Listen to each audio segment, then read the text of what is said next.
Welcome back to Doctor Who The Cancel Chronicles. We have the final 3 series for The Lady, so let's not dawdle and jump right into it. Series 5 of The Lady was designed behind the scenes to be different, setting The Lady in one place and time with a story stretched over 7 episodes. It would also be given an overarching subtitle for the whole series, being known as The Lady Legacy. While it would keep the same theme as the previous season, it was now slower and darker to indicate the tone of the season and sung in French and Italian. Unlike other seasons, The Lady would not have a formal companion, with the companion role of the season being played by Greg Sulkin in a recurring role during the season rather than a starring one, and is playing the character Malcolm, also known as Mal. Joe Hill also decided to leave prior to the season as he was getting too exhausted and wanted to focus on his own writing. There was also a new main writing team for this season, which included Terry Matalas, Noah Hawley, Justin Marks, and Britt Marling, as well as some guest writers like Lisa Joy and Jonik Ty Mashalt. The first story is The Orient Express, written by Ronald D. Moore. Episode 1 opens with a security guard showing a woman to a room with a mannequin head. He opens the door, assuring her that she'll be pleased, only for both of them to gasp in horror. One of the devil's eyes, 2 of the rarest diamonds in the world, worth at least $10 million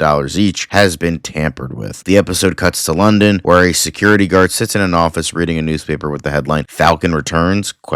adorned as the headline. He calls out for his fellow guard to come and read the article, but gets no response. Surprised, he gets up, turns on his torch, and goes to look for him. He doesn't find him, but he does find a policeman on duty guarding the Red Devil's Eye ruby on loan to the museum from France. Confused as to the policeman's presence, he asks what he's doing here. The policeman explains he's there to guard the ruby after the emerald was stolen from a room with 100 locks and no other way in just days earlier in France. Our also makes both turn and they gasp in horror. In merely a minute, right under their noses, the ruby has been stolen. The policeman spots someone and the 2 guards give chase. They corner the man in a falcon mask in the next room, only for an explosion to erupt from the wall and knock the guard and policeman unconscious. The falcon stares down at the 2 bodies, then strides away. From out of the darkness fades to the title. We cut to the Orient Express steaming through the Alps. It is 2 days later, the 24th of September, 1963. Everything is peaceful. Perhaps too peaceful. The lady is on the train, briefly disturbed by the sight of a young man arguing with his mother, before a French detective, Monsieur de Rosier, arrives. He is talking with a Swiss detective, Inspector Zulikan, telling him that while they are grateful for the help of the Swiss, it is unnecessary and that he will be in the last freight carriage of the train, guarding the Devil's Head for the remainder of the journey. Neither of the detectives notice the lady or the young man watching them. The young man introduces himself to the lady as Malcolm Milner, but most people call him Mal, except his mother, who thinks he's still a baby and not a 20-year-old man and calls him Mally. The lady greets him and Mal explains to the lady that they're heading on a cruise with an old lady that his mother takes care of now, and explains that he saw the front of the lady's newspaper. Did she believe the rumors about the Falcon? That he stole paintings from the Louvre and replaced the Mona Lisa with a fake and replaced the crown jewels with ones made of cake? The lady hints she doesn't believe the last one is real. Mal leaves, summoned by his mother, to the other carriage, and the lady begins a conversation with another man in the carriage with a violin case. "You play the violin?" "I do, madam."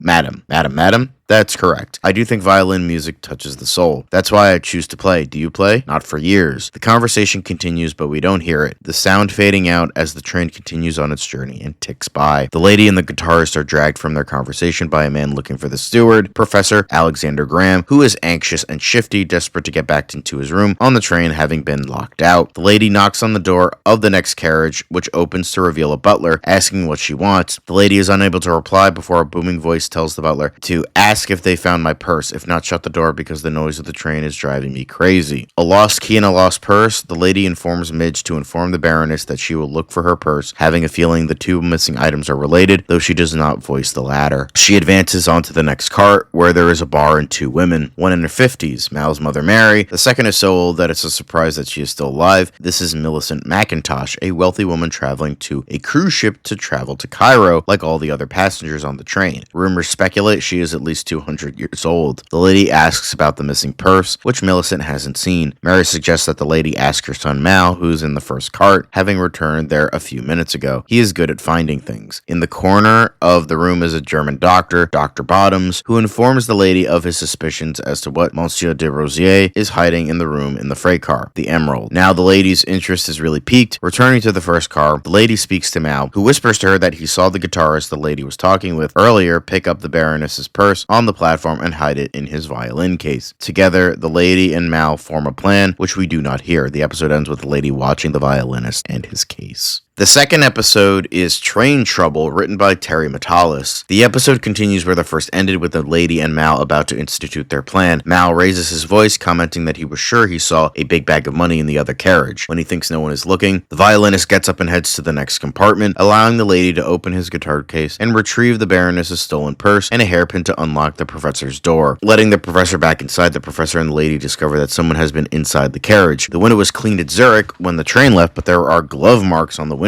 Someone climbed out of the window after closing and locking the door while the professor was out getting a cup of tea. But who and why? Opening the Baroness's purse, the lady notices a picture labeled 1926 inside. It's a young family in a garden. Closing the purse, the lady heads to give it back to the Baroness in the next carriage. The Baroness, now revealed to the audience for the first time, for butler Midge had been blocking the door before, thanks the lady and reveals to her that Professor Alexander Graham is head of the Egyptology department at the British Museum, and that she, like the rest of the passengers on the train, is traveling to Cairo for the exhibition of the two Devil's Eyes, an exhibition which she is funding and will be much less grand now that one is missing. Later that afternoon, the lady comes across the butler, Midge, who has briefly managed to escape the Baroness. The lady inquires as to when he and the Baroness got on the train and whether they were in London at the time of the theft at the museum. Midge replies that they were in London at the time, but didn't hear about it until later that afternoon when they arrived in Paris, as the morning paper didn't mention it. The Baroness was in Paris for a charity she's been patron of for many years. The lady does not get to ask more, for the entire train goes dark as the electricity on board dies. Moments later, the train screeches to a halt and knocks everyone to the ground. Turning on their flashlights, the two inspectors discover a note on the top of the safe in the freight car. Monsieur de Rosier opens it, revealing a falcon feather and a note. Take a look at the box, Monsieur Nicholas. F. Opening the box, he discovers the emerald has been stolen and that the locked box inside the safe is a bomb. Throwing the bomb away just in time, it explodes and triggers a cave-in around the train, which is stuck in a tunnel. Monsieur de Rosier sends the other inspector down to the front of the train, which is on fire, to tell the engineer to move the train out of the tunnel while they make sure all the passengers are safe and check them all to see which is the Falcon as they dismount the train. Inspector de Rosier checks the guests as they dismount and orders the freight cart uncoupled so the train can carry on with its journey. The other inspector returns, mentioning that he could not find the steward himself, but managed to get the train moving again. As it begins to steam away, Mary realizes Mal isn't with them. Moments later, hands to the window, Mal's face stares out the window at them. The lady rushes forward to help and manages to get onto the back of the last remaining carriage, only to be knocked unconscious by the brick wall of the tunnel. The third episode is The Man on the Train, written by Justin Marks. The lady wakes up disoriented by the bump and the smoke on the train and begins exploring for Mal, intending to separate the carriages from the train so that the on-fire engine can be dealt with safely, only to find that the emergency brake doesn't work and there is no way to stop the train. The lady finds Mal hiding under a table. Mal inquires if the man he saw, who descended from the roof and was coughing through the smoke, is gone. The lady replies that she doesn't know because she hasn't seen anyone else on the train. They can discuss that later, but for now they have to stop the train. The lady races down the train to the front carriage with Mal and reaches for the door, only to leap back, yelping in pain. The door handles are burning hot because the entire engine room is on fire. Turning back to the previous carriage, Mal spots a solution: an axe on the wall of the next carriage for emergencies. He picks it up and swings it, slashing open the door to the engine room. The entire room ahead of them is aflame, and the coupling is too tight to separate by hand, leading to Mal smashing it with an axe, which eventually shatters, just as the coupling does too. The carriages grind to a halt while the train surges on and rounds a corner before exploding with an enormous bang. The lady turns to Mal and asks him to explain what he saw. Who was the man? Mal explains that he was knocked out when the train crashed into the tunnel and came to at the sound of someone in a carriage nearby knocking. Seeing everyone else outside of the train, he realizes it had to be someone dangerous, so ducked under a table to hide just in time, hidden by the white cloth coverings. He watched the man creep by and accidentally drop an envelope, which he pocketed before hiding again. He hands it to the lady and the twosome open it. Inside is some cash, a blank Italian passport, and a ticket for the cruise, exclaims Mal. His and his mother's tickets look exactly the same. The lady asks if Mal doesn't mind if she keeps the ticket. Mal chuckles and asks what she's going to do with it. I'm going to take a vacation. The fourth episode is The Shimmery Shiny Sea, written by Britt Marling. Episode 4 begins with the guests from the train arriving at the ship, the MS Revolution. A policeman, the policeman from the first episode who saw the Falcon flee the museum, is standing there with a letter, waiting for Monsieur de Rosier to arrive. He steps out of his car, takes the letter, reads it, and frowns. He is to return to Paris to explain his actions on the train and inform the French of the probable future attempted burglary of the emerald. The lady, now on board the ship, overhears the second inspector talking to de Rosier. The emerald was never on the train, but it was tampered with in France because it was swapped for a fake so that the real one could be sent via a special safe to the ship. The train was a distraction for the Falcon's heir if he turned up. Monsieur de Rosier tears up the letter, commanding him to return to Paris, and heads onto the boat himself. Unbeknownst to him, Inspector Zulikan, whose job to guard the Emerald ended as soon as they left Switzerland, but who is now invested in the episode, sneaks aboard too, having been told to return to Switzerland. As de Rosier steps onto the platform, the lady overhears him telling the policeman, who is making sure the safe gets on board safely, that you can only open the safe with 3 keys. The Baroness has one since she is paying for literally everything to do with the exhibition. Professor Alexander Graham has one, and the third was sent to Cairo to the exhibition manager at the museum. The policeman asks de Rosier whether he knows he's risking his career by ignoring the telegram. De Rosier replies that he knows, but he now has a feeling that many years ago, when he shot the original Falcon, he may have shot the wrong man, for only the Falcon ever called him Nicholas. Everyone else mocked his surname, so it has to be the original Falcon back from the grave if he ever went there at all. One by one down on the docks, the guests are arriving. The Baroness steps out of the back of a limousine, catches sight of someone on the boat, gasps, and faints into her butler's arms. The lady watches people rush off the ship to help her and overhears her protesting that she doesn't need a doctor. She just had a moment of weakness, that's all. Moment of weakness, my ass, comments Mal, approaching the lady. She saw someone or something on the ship that she recognized. As Midge helps the Baroness on board, a new blonde woman, Patricia Melchin, arrives in a shining red cabriolet car, which is hauled onto the ship. Patricia is beautiful and very haughty. One by one, everyone gets on board the ship and they set sail. After dinner, everyone is startled by the sound of a gunshot. Rushing out into the hall, Monsieur de Rosier discovers a torrent of blood gushing from under the door of the Baroness's bedroom, where she has retreated after fainting to recover. Dr. Bottoms kicks open the door and checks her pulse, then declares that there is a murderer on board the ship. Unfortunately for Monsieur de Rosier, his other inspector who sneaked on board has been drugged and attacked and faints. The next morning, with everyone confined to their cabins, the murder weapon is discovered, a gun, on the gangway. The gangway is folded up into the cargo hold when the ship is sailing, so the murderer must have dropped the gun overboard to hide it, but forgot about the gangway. Slowly, with the crime scene investigated, the guests are released from their cabins. Lady cannot help herself. She speaks with Dr. Bottoms, who is examining the Baroness's body. He declares that it was murder. The Baroness was shot at point-blank range, straight to the heart, and would have died instantly. Heading into the saloon, the lady learns more information about the night before. Having been distracted by her book, she had failed to notice the Baroness leaving the saloon at 8 o'clock, which, once dinner had ended, the gunshot went off at 11:15. Mal joins her and she inquires as to who he thinks the murderer is, or at least who he suspects. Everyone, replies Mal. Well, almost everyone. Everyone on board has the physical ability to shoot someone, but who would be dark enough to do so? The lady inquires if Mal saw the glass that Monsieur Zulikan, de Rosier's fellow inspector, drank from last night. Mal replies that he did. Dr. Bottoms had it, but it put it down and ran out of the room to help get into the Baroness's room. That bodes another question. Was Bottoms the actual target and not Zulikan, who just got handed the refilled glass by the captain soon after? Inspecting the Baroness's cabin, Mal spots something, a torn piece of paper with a pencil next to it. Coloring in the page reveals the message from the imprint above. Inspector, be in the salon at 10 p.m. There is a murderer on board and I will expose him. B. Moments later, Mal sneezes, which tips him off that something isn't right. He's allergic to feathers, but the pillow from the Baroness's blood-stained bed is missing. So why is he sneezing when all the pillows have feathers in them, but there is no pillow? Exploring the cabin, they find the pillow stuffed inside a vase with a large burn mark in it. Why would someone stuff a pillow in a vase? Wonders the lady. Easy, said Mal. To muffle a shot. But why muffle a shot? To throw us off. We all heard the gunshot at 11:15, but we didn't hear any other gunshots. Perhaps more importantly, the blood is fake. How do you know? The lack of smell. Blood smells coppery, like metal, for example. I've had injuries at boarding school where I've ended up bleeding. What does the Baroness's cabin not have? The smell. Either someone has cleaned this cabin well, or the blood is fake. Moments later, both are knocked out from behind. The 5th episode is The Truth of the Tale, written by Lisa Joy. The lady awakens at the sound of a gunshot that brings everyone else running. Mal is fighting with Dr. Bottoms, the gun firing past his face. Monsieur de Rosier wrenches Bottoms off Mal and demands an explanation as Mal's mother helps the lady to her feet. The Baroness wasn't dead in her cabin, at least not at first. He goes on to explain about the second gunshot and the pillow, informing everyone of the fake blood. Inspector de Rosier doesn't believe him. The doctor has no reason to murder. Actually, he does, says the lady, interrupting. The Baroness recognized him. I knew I'd seen his face somewhere else. I kept this photo from the Baroness's purse on the train. It's Dr. Bottoms, a Nazi in the war. He sold the Baroness's family out and got them killed. He saw her gasp at recognizing him on the deck and knew he'd be exposed, so she had to go. He pushed past you, Inspector, to get into the cabin first. He faked the blood and said she was dead, when in reality she was just drugged. We didn't hear a second shot at all because he muffled it with a pillow when he shot her in the morgue. The first shot thought was to throw us off and cast shadows on others to distract us, to make us think the Baroness was already dead. Dr. Bottoms is arrested and the ship arrives to Cairo. The following morning, the lady visits the museum that the exhibition is to be displayed at, finding Millicent McIntosh at a large display of Egyptian artifacts. She informs the lady that her husband found most of them 60 years ago when they were in Egypt together. It's only when truly looking at her that the lady realizes, exclaiming that Mal's missing father is actually Millicent's son. She took in her abandoned daughter-in-law and grandson to give Mal a better start in life than the one his father provided him. Unbeknownst to either of them, Mal, halfway down the stairs from the floor above, has heard everything and is hidden out of sight. Before anyone can say anything, the eye arrives in its safe. With all the keys in place, de Rosier having convinced the Baroness on the train to give him her key, they open the safe, only to find that the safe is empty. The 6th episode is The Devil's Eyes, written by Jean-Octave Machault. Everyone gasps. The gem has been stolen. Who, how, what, why, when? Alexander Graham assures everyone not to panic, fearing that the gem would not get safely to Egypt, even in the safe. When he examined it in London and was supposed to be put in the safe, he took it and gave it to the one person he trusted most of all, himself. He has had it on him all this time. It's why he was so anxious to get back into his cabin on the train, fearing that the gem had actually been stolen then. With the gem secure in place, everyone leaves the room, only for de Rosier to spot a falcon feather sitting on a plinth in the foyer. Moments later, the alarm blares and the sealed door to the exhibition room closes just as the room explodes, filling the air with black smoke. When the security system is overwritten and everyone is able to get into the room, the gem and its container are gone, leaving an enormous crater in the ground. Why didn't he just drive through the wall with a tank, wonders the lady, a reckless ignoramus. Shining a light down into the tunnel, everyone discovers that the blast was so big that it blew a hole into the tunnels underneath. That's how the Falcon got in and out. He never even entered the museum. Mal and the lady drop down into a hole and begin exploring. Eventually, they find a door that leads up into a huge ladder. Climbing up, they find themselves on the roof of the museum. Someone steps out from behind the chimney, the Baroness's butler, Midge. Midge states that he thought de Rosier's would be the problem rather than a woman and a boy, but that he should perhaps have had more respect for the fairer sex. He informs the lady that he was indeed responsible for the bomb on the train, knowing that de Rosier would be trailing him after the theft in London, but that the Baroness's death almost derailed everything. He was one of the chief suspects after all, and all eyes were on him. She had never been his target, nor was stealing the jewel on the ship or the train. The grand affair was always the exhibition in Cairo. But Midge was injured in the war. How did he do it? Someone emerges from the roof behind Zulakan. A man named Jackson Green.